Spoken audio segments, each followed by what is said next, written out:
Shalom amigos, les habla Sergio Bacari del canal Un Bacari Suelto en Israel. Otra vez con ustedes, gracias por participar. Este va a ser un video de cómo una fábrica de agua de la época de los romanos y de los bizantinos traían agua desde los montes del Carmel hasta el mar Mediterráneo. Estamos hablando de la época de los romanos, en la cual Herodes construyó el puerto de Keisaria.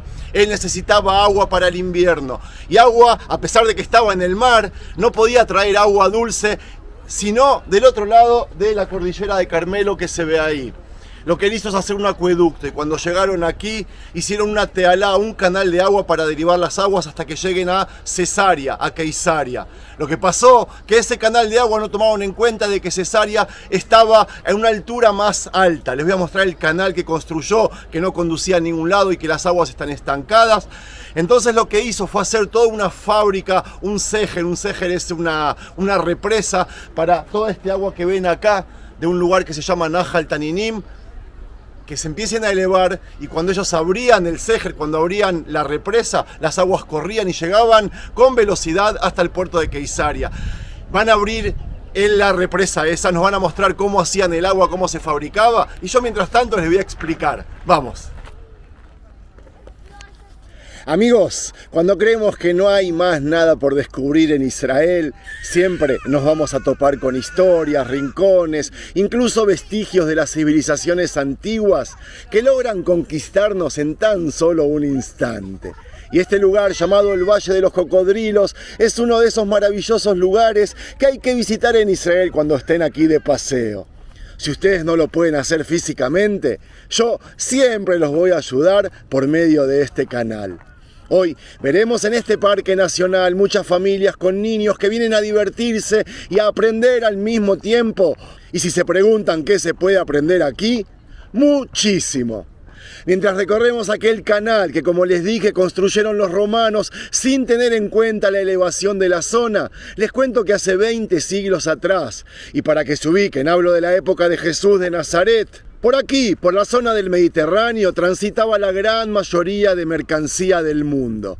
Y esta tierra conectaba 3 continentes, Asia, Europa y África. A la vez, 3 imperios, el Egipto, el romano y el del lejano oriente. Eran épocas que no habían aviones. Hoy también esta tierra conecta 3 continentes, pero es muy diferente. Herodes, que quiso aprovechar la gran distancia que había entre Europa hasta llegar a Egipto, decidió crear un puerto desde cero. Un puerto, una ciudad-puerto. La llamó Keisaria, o Cesaria para ustedes, a nombre de Julio César, el emperador de Roma, y la transformó en una de las ciudades más lujosas del planeta, por lo menos en esos tiempos. Mientras recorremos este sitio, que es una cantera, como ven, porque de aquí sacaban la piedra para la construcción del acueducto y demás construcciones, les cuento de que Cesarea necesitaba agua para su nueva ciudad-puerto, y la única manera de traerla desde lo alto era, como les dije, haciendo acueductos, transportadores de agua, desde el Monte Carmelo. Primero hizo Herodes un acueducto conocido hoy como el Superior, pero era tanta la gente que visitaba, estacionaba o vivía en Cesarea que se necesitó hacer uno paralelo. Sobre las construcciones de Herodes les contaré luego. Solo quería que vean que no todo era perfecto en cuanto a sus ingenieros. Ellos, por un lado, planificaron cosas, edificaron y levantaron monumentales templos, palacios, puertos y rutas en lugares imposibles.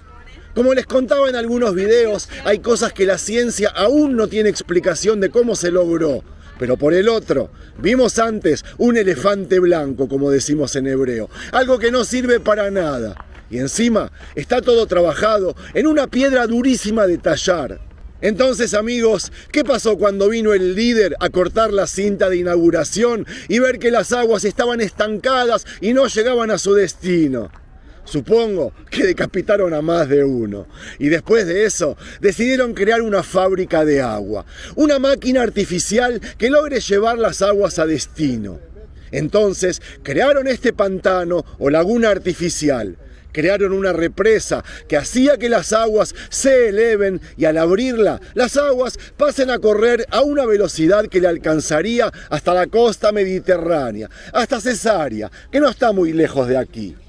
Ellas a veces eran ayudadas por ruedas de madera que vamos a ver por todos lados. Y les prometo que hoy las vamos a hacer ver rodar y trabajar cuando nos abran la represa. Amigos, hasta que hagan funcionar esta represa, voy a aprovechar para mostrarles por dentro. Espero que no la enciendan mientras yo la recorro adentro. Espero, Dios quiera.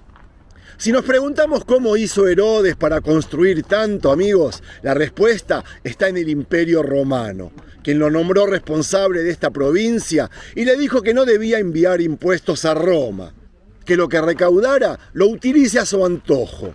Herodes no lo pensó dos veces, pasó a cobrar fortunas de impuestos y ese dinero lo utilizó para construir y construir.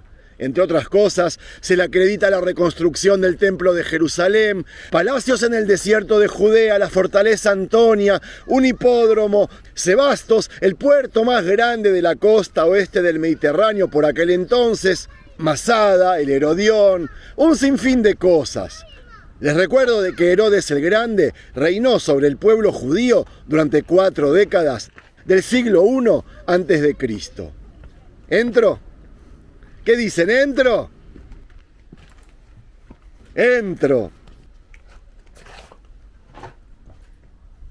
Aquí estamos. Lo que tiene que hacer un youtuber, amigos. Miren qué hermoso, este es el pantano que les decía, las aguas que enseguida se van a elevar, ya están elevadas. Cuando abran esta represa van a empezar a correr por aquí las aguas y van a salir para ahí, hacia la fábrica, que enseguida vamos a ver en acción. ¡Qué lindo! Salgamos rápido de aquí, salgamos.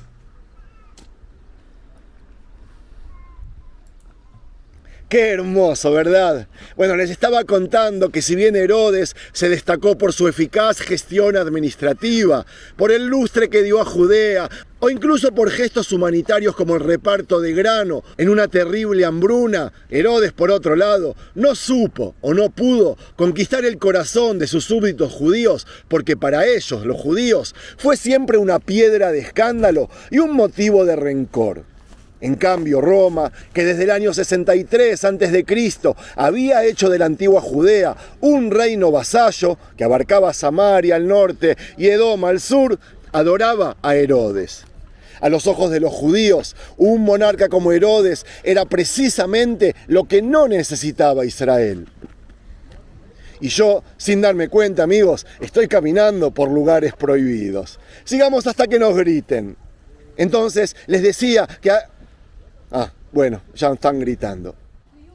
Les sigo mostrando la represa desde adentro, amigos, esperando que la enciendan.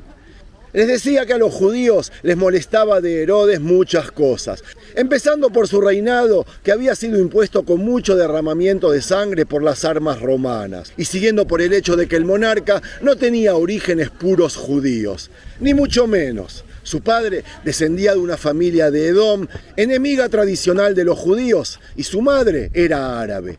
Pero lo peor de todo era que Herodes mostraba muy poco respeto por las costumbres y leyes de la religión judía.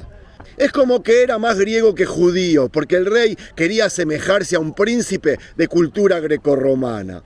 Bastaba ser griego o romano, culto y bien educado, para pasar unos días en el palacio de la capital o en el palacio de Jericó. Los empleados que trabajaban para los invitados de la corte real estaban siempre ocupados. Es como si Herodes tuviera horror a que haya un vacío en su entorno en algún momento, y siempre estaba rodeado de gente. Les contaba que todo el día rodeaba a Herodes gente, nobles extranjeros, filósofos, historiadores, poetas y hombres de teatro desfilaban sin cesar por la corte y eran invitados constantemente a comer y a dormir a costa de las finanzas reales. Herodes se comportaba en Jerusalén del mismo modo que Mecenas lo hacía en Roma.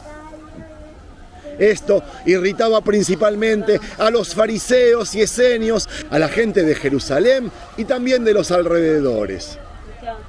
El desfile era siempre de gentiles y no de judíos. Les recuerdo que los fariseos ocupaban altos cargos religiosos como sumo sacerdote en el templo, mientras que los esenios eran una secta apocalíptica que quería purificar el judaísmo. Todos creían que el rey estaba corrompiendo a propósito las costumbres de su corte y que esa indecencia se estaba expandiendo por la ciudad y los alrededores. Como ejemplo, pusieron la construcción de un teatro y de un hipódromo, símbolos de la cultura pagana de griegos y romanos. Vivían furiosos contra Herodes. Y amigos, antes de ver la represa en acción, voy a terminar con la vida de este tirano. Ahí la abrieron, ¿ven? Yo, por lo visto, veo que me desvié del tema central, que era el agua, pero bueno, lo voy a terminar. Les quiero contar de que la vida y acciones escandalosas de aquel monarca, o en todo caso ofensivas para la ley y costumbres judías, continuaron hasta su muerte. Herodes jamás se arrepintió de su gobierno absoluto sobre sus súbditos, los judíos. Flavio Josefo cuenta que cuando ya se sabía mortalmente enfermo, dio orden a su hermana Salomé de que tras su muerte se liquidara a flechazos a los 300 nobles más importantes del país, previamente encerrados en el anfiteatro de Jericó. Él quería que el pueblo llore su muerte y eso ayude a aquel coro de llantos. La orden no se cumplió, pero la fama de su crueldad y libertinaje fue coronado por la intención de la matanza de inocentes de Belén, narrada en el Nuevo Testamento. Amigos, los dejo con este espectáculo. Imagínense que esto data de 2000 años atrás y no de un parque de diversiones actual. Están viendo la fábrica de agua más importante del mundo en acción. Todo este predio fue hecho para conducir agua, que llegaba desde el Monte Carmelo, como les dije al principio, hasta Cesarea Marítima.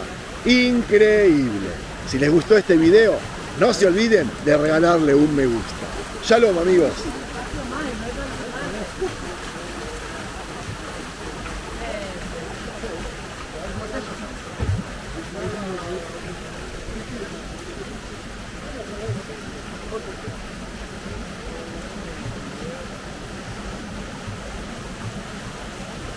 עכשיו אתם מבינים את היכולת לנצל מים לטובת העשייה. זה מדהים. תחשבו שאחר כך לקחו מים ומייצרים